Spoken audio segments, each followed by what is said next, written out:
The transformation of the Galactic Republic into the Galactic Empire marked the beginning of a brutal new era. The old ideals of the Jedi and the Senate were systematically dismantled to make way for the Empire's iron-fisted control. One of the first and most significant changes was in its military structure. The once celebrated clone army, which had loyally served the Republic during the Clone Wars, was now seen as an outdated relic. Among the clones, there were elite units such as the clone Commandos and ARC troopers, warriors bred and trained for the most dangerous missions. They were skilled, adaptable, and loyal, but the Empire, under the cold gaze of Emperor Palpatine, saw them as disposable. Palpatine had always been several steps ahead, orchestrating a conflict that allowed him to rise to power. His ultimate goal was not simply to replace the Republic, but to create a regime where loyalty to him was absolute. The clones, for all their effectiveness, were created with a built-in weakness. They were programmed to serve the Republic, and their loyalty could be questioned as the Republic's ideals became obsolete. For Palpatine, loyalty must be born of fear and indoctrination, not merely genetic programming. This philosophy gave birth to the next phase of the Empire's military evolution, a project shrouded in secrecy and steeped in the dark arts of science and the Sith. The clone Commandos and ARC troopers had proven their worth during the Clone Wars. Commandos operated in squads, performing missions that demanded precision and brutal efficiency. They infiltrated enemy strongholds, eliminated high-value targets, and undertook rescue operations behind enemy lines. ARC troopers, on the other hand, were independent operatives, capable of leading large forces or executing complex missions alone. Both groups represented the peak of clone potential, but the Empire had no room for individuality or honor. The galaxy under Palpatine's rule would not be safeguarded by soldiers who might remember their origins as protectors of democracy. The Empire began phasing out clones almost immediately after its formation. Aging accelerated within the clone ranks, leading to rapid physical decline. Although they could still perform adequately in combat, their usefulness was finite. Recruitment of regular humans into the Imperial Army and Stormtrooper Corps began in earnest, but these recruits lacked the edge of the clones. They were more numerous and easier to control, but they could not yet fulfill the role of the Commandos and ARC troopers in high-risk operations. Enter Orson Krennic, and Director of Advanced Weapons Research. Tasked with developing more than just technology, Krennic was part of a broader Imperial initiative to create a new elite force. Under the guidance of Emperor Palpatine and his right-hand enforcer, Darth Vader, the project took shape. It wasn't enough to have soldiers; they needed to be instruments of terror, physically and mentally superior, and unquestioningly loyal to the Empire. The Death Trooper program was born in the hidden laboratories scattered across the galaxy, far from the watchful eyes of the Senate or even the regular military hierarchy. Unlike the cloning facilities of Kamino, which relied on Jango Fett's genetic template, these new experiments pushed the boundaries of ethical science. Subjects were chosen from the most promising human recruits, selected for their physical and psychological resilience. Some were taken from Imperial academies, others handpicked from the ranks of the military. These men underwent a grueling augmentation process, their bodies enhanced to be faster, stronger, and more durable than ordinary soldiers. But physical prowess was not enough. The Death Trooper program delved into neural conditioning and cybernetic enhancements to ensure absolute efficiency. Memories were erased or altered, personalities reshaped into that of perfect soldiers. Their combat training went beyond what any clone or standard trooper had ever received. They were experts in hand-to-hand combat, marksmanship, and stealth operations. Equipped with the latest and most advanced weaponry, they became the Empire's ultimate tool for suppression and extermination. Death Troopers were clad in pitch-black armor, their helmets designed to scramble and distort their speech, adding an additional layer of psychological intimidation.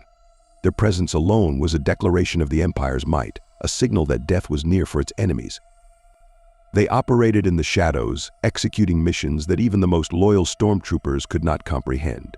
Political assassinations, the destruction of rebel cells, and retrieval of sensitive data, all tasks where failure was not an option. The true horror of the Death Trooper program, however, lay in its lack of moral boundaries. While the clones had been created with a degree of care, even pride, by the Kaminoans, Death Troopers were a product of cruelty and ambition. Early iterations of the program were marked by grotesque failures. Recruits either did not survive the augmentation process or lost their sanity during neural reconditioning. Screams echoed in sterile laboratories on planets far removed from the core worlds. The few who emerged successfully were not just soldiers, they were unrecognizable from the people they had once been. This suited the Empire perfectly. The Death Troopers were not meant to inspire hope as the Republic's elite had once done. They were meant to embody fear, to serve as a reminder of what defiance would bring. Unlike the clone Commandos and ARC Troopers, who could sometimes be swayed by their own moral compasses or sense of camaraderie, Death Troopers lacked these vulnerabilities. They had no memories of the Republic, no understanding of the ideals it once stood for. Their loyalty was not to any cause or belief, but to the Empire and, more specifically, to their commanding officers. In many ways, they were extensions of the Emperor's will, and their deployment was strategic and precise. The Death Troopers were often assigned to high-ranking Imperial officials, such as Director Krennic himself, or to special units conducting operations vital to the Empire's dominance. They were also used to eliminate threats that were deemed too sensitive to be handled by regular forces. Rebel leaders, rogue scientists, and defecting Imperials all met their end at the hands of these silent specters. In time, the Death Troopers became a whispered legend across the galaxy. Those who encountered them rarely lived to tell the tale, and those who did could hardly believe what they had seen. Unlike the clone Commandos, whose exploits had been celebrated during the Clone Wars, the Death Troopers left behind no trace of heroism. They were ghosts, tools of a regime that sought not admiration but compliance through terror. The Empire's need for such a force was driven by its paranoia. Palpatine understood that fear was a more reliable tool than trust, and as the rebellion grew in strength and unity, so too did the need for measures that operated beyond the conventional military. Where clone Commandos and ARC Troopers might have hesitated to follow an order that seemed to violate the codes they had once held dear, Death Troopers knew no such hesitation. They were the perfect instrument for a galaxy where dissent was not merely punished but erased. Palpatine and Vader knew the psychological edge Death Troopers brought. They served not only as executioners but as symbols. In the core world of Coruscant and on distant outer rim planets alike, rumors of these black armored figures spread like wildfire. Stories of entire rebel cells disappearing overnight, of Imperial traitors found with no trace of their captors, fueled the galaxy's fear. Each mission completed by the Death Troopers furthered the Empire's goal of total domination. These troopers did not replace the clone Commandos and ARC Troopers in a one-for-one capacity. Instead, they represented a philosophical shift. Where the Republic's elites were a testament to the value of individual skill and determination, the Death Troopers were a statement about the collective power of control and fear. They were not mere replacements, they were the embodiment of a new order. By the time their existence became widely suspected, it was too late for the galaxy to resist effectively. While the rebellion continued to grow, they had yet to fully grasp the depths of the Empire's reach. And every time a rebel operative vanished or an operation was dismantled from within, the Death Troopers left a mark, one not easily erased. Their role was pivotal, not only in combat but in shaping the very perception of the Empire's power. Their introduction marked the final death knell of the Republic's military legacy. Where once stood soldiers who believed in honor and courage, now there were only shadows, designed to serve an empire that valued nothing but control. It was a transformation born of ambition, cruelty, and a vision for a galaxy where the only law was the Emperor's will. As the Death Trooper program expanded, its methods and influence began to permeate the Empire's military structure. The decision to prioritize fear over loyalty fundamentally altered the culture of the Imperial forces. Unlike the clone Commandos and ARC Troopers, who were celebrated for their individuality and problem-solving skills, Death Troopers were stripped of any semblance of humanity.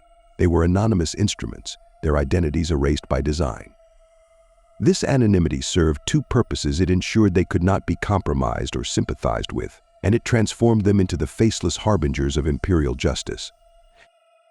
The armor they wore became as much a symbol as their actions. Sleek in obsidian black, it was an intentional design meant to instill dread. The helmet's distorted vocal systems added to their otherworldly aura, making them sound like mechanical phantoms. Civilians and even Imperial officers found themselves unnerved in their presence. It wasn't just their appearance that set them apart, It was their absolute silence and precision. Where regular stormtroopers often bumbled through missions, their mistakes becoming an almost comical stereotype, Death Troopers were flawless. They moved like predators, efficient and unyielding. The psychological warfare waged by their mere presence was matched by their brutal efficiency in combat. Death Troopers were often deployed in the dead of night or under conditions where visibility was minimal. Their armor, equipped with advanced targeting systems and thermal imaging, gave them a considerable advantage in such environments. The Empire used this to devastating effect, often sending them to wipe out rebel encampments before the enemy even realized they were under attack. As the rebellion gained momentum, the Death Troopers were tasked with dismantling it from within. They weren't just warriors, they were infiltrators and executioners. Rebel informants within the Empire's ranks were hunted down, their executions serving as warnings to others who might consider betraying the Empire. Rebel leaders found themselves constantly looking over their shoulders, knowing that a misstep would result in a visit from the Death Troopers. Entire rebel cells were decimated, not through open battle, but by surgical strikes that left no survivors. Their operations were swift and merciless, leaving only questions and fear in their wake. Despite their success, the Empire did not publicize the Death Troopers. This secrecy was part of their effectiveness. The less the galaxy knew about them, the more their legend grew. Survivors' accounts of their encounters were often dismissed as exaggerations or fabrications, fueling the sense of mystery and terror. The Empire understood that a hidden threat was far more effective than a known one. The Death Troopers operated under the veil of plausible deniability, their existence officially unacknowledged. Their assignments were varied but always of critical importance. When high-ranking rebels or defectors were discovered, Death Troopers were sent to ensure the information they held never reached the public. These missions often involved eliminating not just the target but anyone who might have been exposed to sensitive intelligence. Entire families and communities disappeared under the guise of maintaining Imperial security. To the Death Troopers, it was all routine, no hesitation, no remorse. Palpatine's reliance on the Death Troopers grew as he consolidated power. He saw them as more than soldiers, they were symbols of his absolute control over life and death. Unlike the clone Commandos and ARC Troopers, whose feats could inspire admiration, Death Troopers inspired only submission. Their very existence reminded the galaxy that resistance was futile, that the Empire's reach extended into every shadow. In a galaxy teeming with diverse cultures and beliefs, Death Troopers became a unifying force in their own twisted way, a shared nightmare that transcended borders and ideologies. Darth Vader, too, recognized their value. As a figure who embodied fear and authority, he often deployed Death Troopers on missions where even the slightest margin of error was unacceptable. They accompanied him on hunts for Jedi survivors, where their silence complemented his own terrifying presence. Together they formed an unstoppable force, leaving behind a trail of destruction and despair. The Death Troopers played a crucial role in rooting out the remnants of the Jedi Order, ensuring that the Emperor's new order faced no challenge from the old Guardians of Peace. Their loyalty was absolute, but this loyalty was not born of choice. The Death Troopers were, in many ways, as much victims of the Empire's cruelty as the people they hunted. The conditioning they underwent stripped them of any semblance of free will.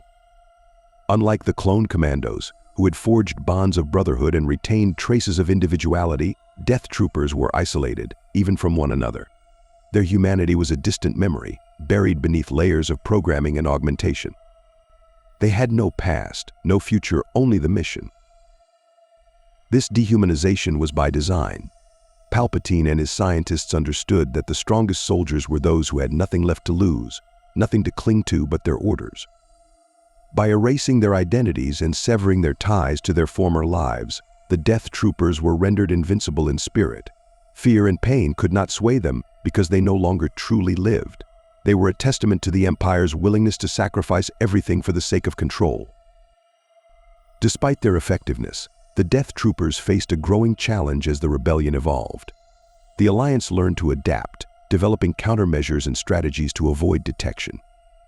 The open battles of the early rebellion gave way to guerrilla tactics and subterfuge, mirroring the Death Troopers' own methods. In response, the Empire escalated its brutality. Entire planets were subjected to collective punishment for harboring rebels, with Death Troopers often leading the charge. These operations left scars not just on the victims but on the galaxy itself, fueling the very resistance the Empire sought to crush. In the end, the Death Troopers were both a product and a symbol of the Empire's transformation. They embodied the regime's values: fear, control, and the erasure of individuality. They replaced the cloned Commandos and ARC troopers not just in function but in philosophy, reflecting a galaxy that had moved from the ideals of the Republic to the cold reality of the Empire. Their rise marked the final death of the old order, a chilling reminder that under Palpatine's rule, survival itself was an act of submission. While the rebellion would eventually triumph, the legacy of the Death Troopers endured. They remained a stark symbol of the Empire's dark reign, a testament to the lengths to which tyranny would go to maintain its grip on the galaxy. And even after the Empire's fall, the galaxy would never forget the silent, black-clad specters who brought death wherever they walked.